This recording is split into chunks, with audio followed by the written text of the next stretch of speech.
오늘은 제목은 불순종, 재앙과 멸망의 심판이라는 말이 있습니다. 이스라엘 백성들이 하나님 말씀을 듣지 않았을 때 그 당시에 이스라엘 백성 주변에 있었던 큰 강대국이 에집트였고, 또 나올 때 이집트에서 나왔고, 들어갈 때는 가나안 땅에 들어갔습니다. 그 전에 구약 시대에는 바벨론 포로도 있었고 아수르 제국도 있었고 퍼시아 제국도 있었지만 그건 구약 시대 이야기고, 신약 시대에 들어오면은 에집트에서 탈출을 해서 40년 동안 광야 생활을 하고, 그리고 그들이 가야 하는 것은 젖과 꿀이 흐르는 약속의 땅 가나안 땅이에요. 그런데 이집트 땅이 좋은 땅이냐? 물론 좋은 땅입니다. 찬란한 문명이 꼽힌 땅입니다. 그러나 거기에는 수많은 재앙들이 있었던 땅입니다. 오늘 성경에 나온 대로 각종 종기와 불치병과 괴열병과 이런 우리가 다 알 수 없는 병들이 있었어요. 가나안 땅은 좋은 땅이냐? 아니에요. 거인들이 있었고 농산물이 잘 됐지만은 거기는 우상 숭배로 가득 찼어요. 그래서 그 땅으로 들어가게 되면 너나 할 거 없이 그 우상 숭배에 동참할 수밖에 없었고, 가나안 땅의 특징은 우상 숭배를 하게 되면 성적인 타락과 문란함에 같이 동참을 해야 돼. 우리 처음에 이야기했듯이 상상할 수 없는 성적인 문란함, 이제 그런 것들이 소돔과 고모라에서 늘 일상으로 일어났던 거예요. 요즘 우리나라에 또 전 세계적으로 게이가 일어나고 있습니다만은 남색이죠. 그건 다 그때 있었던 거예요. 일상적으로. 또 여색도 그때 있었던 것이고요. 또 동물들과 관계하는 것도 다 그때 있었던 것이고요. 엄청난 성적인 타락이 그 당시 있었던 것이죠. 제가 그리스를 여행하던 도중에 그 전시물, 소위 말하면은 박물관에 있는 전시물이라고 하는 것이 전부 그런 것들이에요. 그 당시의 유물들을 다 발굴했는데 그 성기를 전부 전시를 해놨어요. 눈을 어디에다 둘지를 모를 정도로 그 당시에 얼마나 성적으로 부패했나를 보여주는 그런 조각품들이었어요. 그러니까 하나님의 심판과 멸망이 오지 않을 수가 없겠다, 이런 생각을 한 것입니다. 저는 노아 홍수를 생각했어요. 노아 할아버지가 산꼭대기에서 집을 지었는데 이렇게 살면 하나님의 심판이 온다. 얼마나 노아가 외쳤을 거예요. 미치광이 할아버지라는 이야기를 들었을 거예요. 아니, 집을 지으려면 바다에서 짓지 왜 산꼭대기에서 짓나? 그것도 엄청나게 큰 집을. 배를 지으려면 배 같은 배를 지어야지 방주 같은 배를 짓나? 축구장만한 넓이의 배를 그것도 네모 반듯하게 지었어요. 그러니까 이상한 거죠. 앞뒤가 없어요. 창문이 없어요. 제가 창문 없는 이유를 생각해 보니까 그 방주가 떠다닐 때 창문이 있으면 굉장히 어려웠을 거라고 생각이 들어요. 왜냐하면 밖을 보면 시체가 줄비하게 떠돌아다닐 테니까 그거 못 보게 하느라고 창문을 다 막아버렸어요. 그 숨을 어디서 쉬냐? 천정에서 문을 만들어서 쉬게 했어요. 그게 방주였어요. 방주의 특징이 뭔지 아세요? 노가 없어요. 소위 말하면 배가 움직일 수 있는 원동력이 없어요. 돛이 없어요. 노가 없어요. 키가 없어요. 바람 부는 대로 물결 치는 대로 가는 것이 방주예요. 사람이 방향을 조정할 수 없게 만든 게 방주였어요. 이 방주라는 사건 앞에 그 당시의 사람들은 전부 외면했고 그리고 비난했어요. 먹고 마시고 시집가고 장가가고 자기 멋대로 살았어요. 하나님 보시기에 더 이상 인간을 이대로 둘 수가 없다. 죄악이 끝까지 온 거예요. 끝까지. 목에까지 찬 거예요. 여러분, 이 물도요, 부으면 어느 정도까지는 가요. 그러나 계속 부으면 끝까지 가면 넘치는 거예요. 죄악도 마찬가지입니다. 한두 번 할 때는 봐주는데 이게 끝까지 차면 더 이상 감당을 못해요. 여러분의 죄악이 끝까지 차지 않기를 축원합니다. 그 전에 빨리 해결하세요. 성경 말씀이 생각난다. 에벤자가 또 산으로 도망가고 뭐 그런 얘기 있잖아요. 그것처럼 심판이 올 때는 그럴 것 같아요. 갑자기. 심판은 갑자기 와요. 내가 도망갈 준비를 만들어내지 않고 회개할 준비를 주지 않아요. 그냥 쓰나미처럼 그냥 밀려 닥치는 거예요. 앞으로 정말의 대심판이 올 때는 이런 일이 일어날 것이다. 지구의 3분의 1이 쑥밭이 될 것이다. 해의 3분의 1, 달의 3분의 1, 지구의 3분의 1이 없어질 것이다. 여러분, 주님이 언제 오시든 종말이 언제 오든 내일 아침에 온다 할지라도 우리는 단정한 신부처럼 준비하면서 살아야 돼요.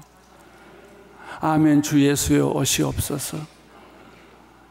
그리고 신랑을 맞이하는 신부처럼 우리는 언제나 떳떳하게 주님을 맞이해야 할 것입니다.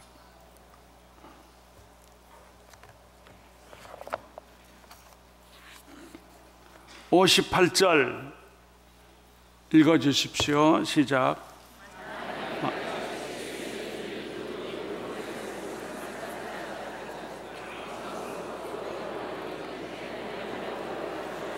두 가지가 있어요. 율법의 모든 말씀을 따르지 아니하면, 첫째요. 두 번째는 여호와 하나님을 두려워하지 아니하면.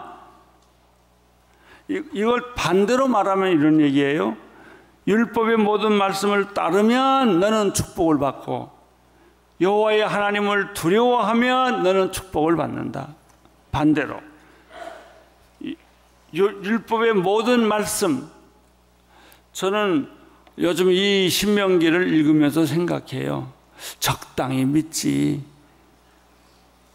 대충 믿지. 꼭 그렇게 문자 하나까지 다 읽어가면서 믿을 필요가 있나? 아니에요. 이 생각과 내가 오랫동안 싸웠어요. 톨스토이의 성경이라는 게 있어요. 그거는 성경을 다 읽기는 너무 불편하니까 다이제스트를 만든 거예요. 중요한 것만 골라가지고 성경으로 만들어서 많은 사람이 성경을 쉽게 읽도록 만든 책이에요. 아니에요. 성경을 다이제스트로 읽는 거 아니에요. 처음부터 끝까지 다 읽어야 돼요. 성경에는 모든 해답이 있어요. 우리가 어려우면 신앙 상담을 하죠. 신앙 상담을 하는 걸 들어보면요, 상담자가 줄 말은 딱 하나밖에 없어요. 성경 읽으세요. 성경에 해답이 다 있는데 그걸 안 읽으니까 어디에 있는지 대답이. 하나님이 기가 막힌 대답들을 성경 곳곳에 다 써놨다고요. 자세하게. 그걸 안 읽으니까 자꾸 목사님한테, 상담자한테 찾아와서 내가 이런 사정이 있는데 어떡하죠? 라고 묻는 거예요.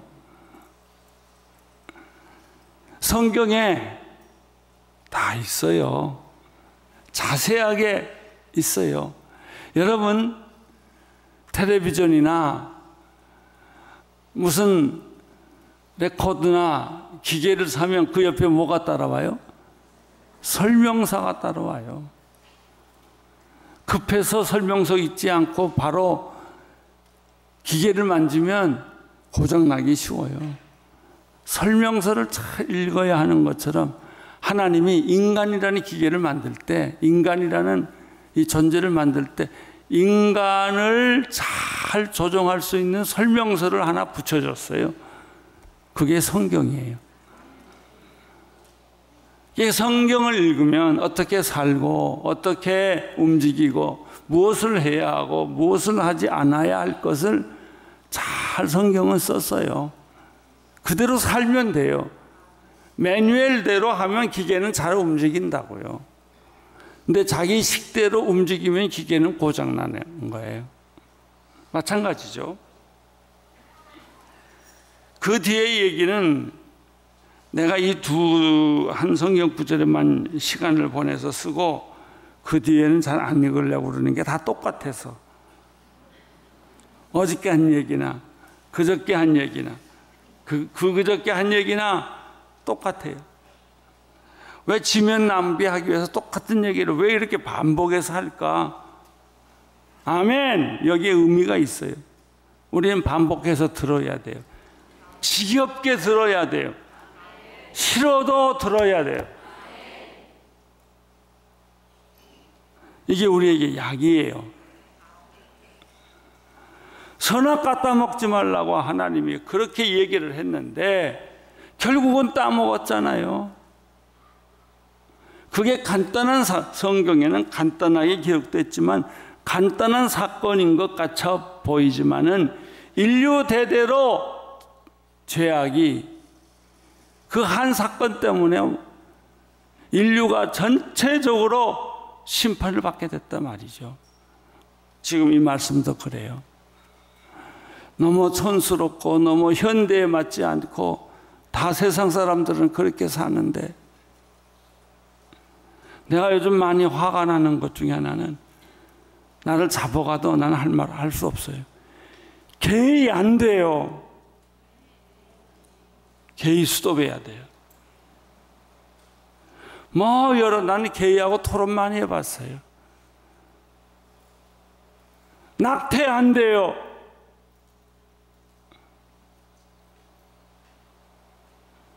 인류 망해요. 인류 망한다고요. 저주받는다고요. 전쟁이 온다고요. 전염병이 온다고요. 에이즈가 온다고요. 옛날에 그런 거 온 거 봤어요. 다 최근에 온 거예요. 그런데 그런 얘기를 사람들이 못해요.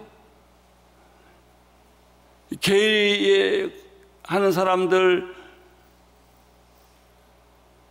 에이즈에 걸린 사람들을 그저 불쌍하다라는 말은 해도 괜찮은데 그게 저주다라는 말을 하면 벌떼같이 달라들어서 난리를 치는 거예요. 사실은 사실인데요, 뭘. 자, 기왕에 그렇게 된 사람들은 어떻게 하겠어요? 요즘 또 이 변종들이 많듯이요. 사람이 태어나면 양성으로 태어나요. 남자인지 여자인지 참 안 됐어요. 참 안 됐고 참 불쌍해요. 그러나 그것이 예외적인 것이지 그게 정상은 아니란 말이에요.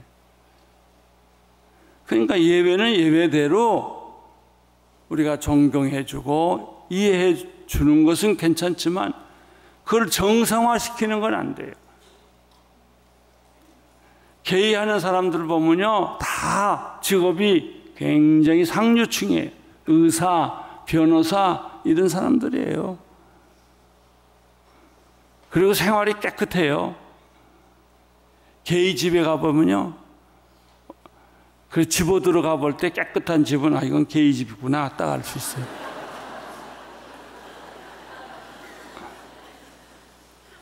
보통 집은 아주 지저분해요. 그렇죠. 뭐 아기를 낳나 뭐. 그런데 안 돼요. 죽어요. 망해요. 저주가 와요. 게이를 뭐 나는 뭐 안 하면 죽는다, 뭐 죽어요. 그러면 그냥 죽으라고. 저주 받는 것보다 차라리 죽는 게 나아. 그만큼 무서운 거예요. 남색하는 거, 여색하는 거, 짐승들하고 관계하는 거 죽는 게 나아. 그건 저주예요. 그렇게 무서운 거예요. 여러분, 우리나라에 더 이상 성적 범죄가 나타나지 않도록 기도해야 돼요. 막아야 돼요. 미국의 뉴욕에 가보면 유태인들이 사는 촌이 있어요. 그 사람들이 피켓 들고 데모하는 게 뭔지 아세요? 우리 동네에 윤락촌이 안 들어오도록 스스로 막아요. 그때는 데모를 해서라도 윤락가가 유대인촌에 못 들어오도록 만드는 거예요. 자기 자식을 지키고 자기 가정을 지키는 거예요. 그만큼 이게 무서운 거예요. 나는 정말 우리 교회가 영적 권위가 있어서 이 땅의 모든 환락가가 사라질지어다. 다 자기 발을 찍는 거예요. 성범죄가 없어지고 점도덕이 없어지고 도덕적으로 윤리적으로 힘들고 어렵지만 깨끗하게 사는 민족이 저주를 안 받는 민족이에요. 지금은 그래봐야 그렇게 치명적인 상처는 아니에요. 기껏 해봐야 지 자식 삶아 먹는 거 정도예요. 그러나 전쟁이 일어나서 우리 자녀들이 다 포로로 잡혀가면 이 얘기는 달라져요. 내 자식이 어디로 갔는지, 내 부인이 어디 가서 강간을 당하는지, 내 딸이 어디 가서 노예를 하는지 다 흩어진다고요. 국가가 국민을 보호 안 한다고요. 이런 일들이 안 한다고 보장할 수 있어요? 아니에요. 역사상 우리는 이런 일들을 많이 본 거예요. 사랑하는 성도 여러분, 오늘 이 말씀을 우리가 정신 차리고 읽읍시다.